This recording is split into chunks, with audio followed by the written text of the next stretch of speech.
Welcome back, guys. Kentucky Derby is tomorrow, so we need a julep. No, you're not. So last year we made a classic mint julep. You can click the link for that. Today we're going to add some flavor and make a cherry mint julep. We're using Luxardo Cherry Sangue Morlocco, which is a nice cherry liqueur. Don't use maraschino. That's not the flavor we're going for. It's much too dry. We're also using cherry syrup from a jar of Luxardo cherries. And let's do it. We're going to build directly into a julep cup or a pewter.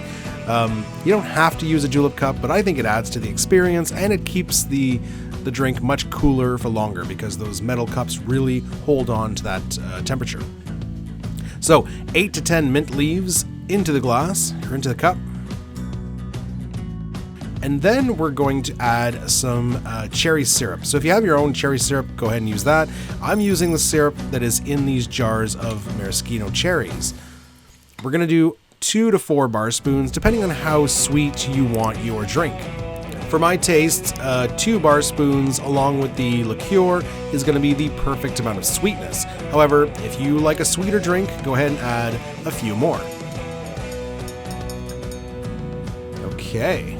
After that, we are going to grab our muddler and we're going to give the mint a gentle press. So just a gentle press. You do not want to pulverize these, otherwise you're going to release some of the bitter flavors of the mint. But just gentle press, release those oils, and you're going to release all that minty goodness. Okay, after that, on to our bourbon. We've got 2 ounces of Buffalo Trace. It's my favorite bourbon. Almost due for a new bottle. 2 ounces of lovely bourbon into the glass.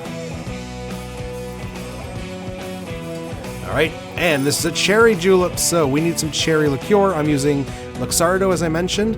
You do not want to use the maraschino. Maraschino is a dry cherry liqueur. We want a sweet kind of cherry brandy. If you have cherry herring, that would work great, or another cherry liqueur, just not maraschino. All right, give it a quick mix.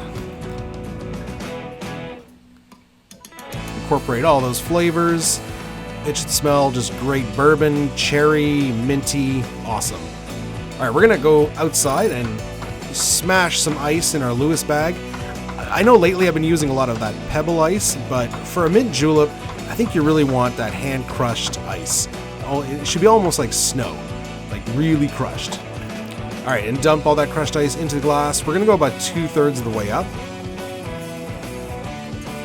All right, and then we're going to give it a mix with our spoon.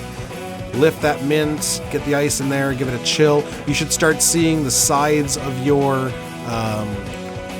metal cup start to frost.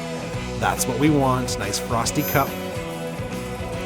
And when you're satisfied that the drink is cooled, we will add more crushed ice. We want to give it that signature snow cone top. Get it as high up as you can.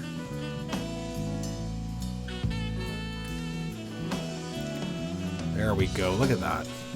It's like 1 inch above the rim. Love it. Okay, for garnish, obviously we're going to do a nice, big, huge bouquet of mint. I like to really go overboard with the mint julep with the garnish. I don't know, I think it looks nice, and you stick it right next to the straw, and then every time you go in for a sip, you just get a nice whiff of all that mint. It's great. So, there you go. We grab our straw. Short straw. Come on. There it is. In right next to the mint, as I mentioned. All right, we're also going to do a couple cherries because obviously this is a cherry julep. A couple maraschino cherries for garnish. Now I really wanted to do some fresh cherries for garnish, like the fresh, juicy Bing cherries, but to my dismay, they are not in season at the moment. I was disappointed. I went to like 3 grocery stores. Someone finally told me. But, you know, the maraschinos will do fine. All right, and there it is. The cherry mint julep. A great variation on the classic mint julep. Perfect for the Kentucky Derby. Fantastic. So I just love mint juleps. That cold bourbon. It's, you know, there's no citrus here. It's fairly stiff. It's like sipping on a minty old fashioned, but for some reason when it's that cold, it just is so nice. It's so nice to sip on. It's a great drink, and that nice addition of the cherry in there just really plays nicely with it. So go ahead and make one of these if you enjoy watching the Kentucky Derby. If not, still make one. They're just fantastic. And yeah, Odin likes horses. I'll see you next time, guys. Cheers.